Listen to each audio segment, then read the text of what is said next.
You pay for it. You get punished for it.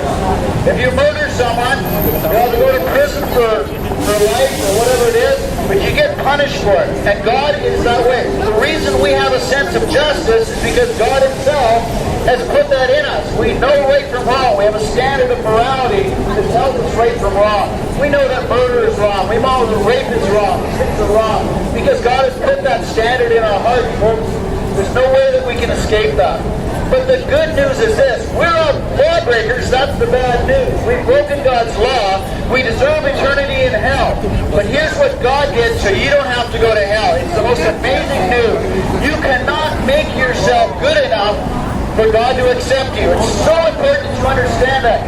You will never, ever do enough good works to change justice to cause God to overlook your sin. What is needed is that sin must be paid for. It must be punished. So how does God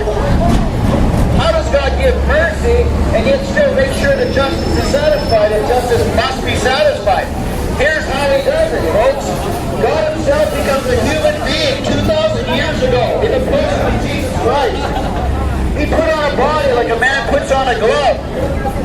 He lived a perfect, sinless life, Jesus Christ. He never broke one commandment like we have done so many times over and over because of our wicked hearts. Jesus never sinned once against God whatsoever.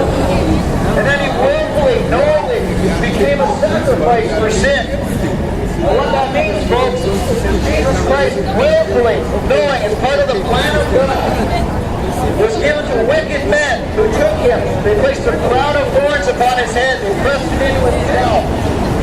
He bled profusely. He was beaten with a whip called the cat o' nine tails. It was full of pieces of bone, pieces of metal. They tore his body to shreds. He was beaten with rods. He was spit upon. He had his beard pulled from his face. And eventually he was taken and nailed to an old wooden cross.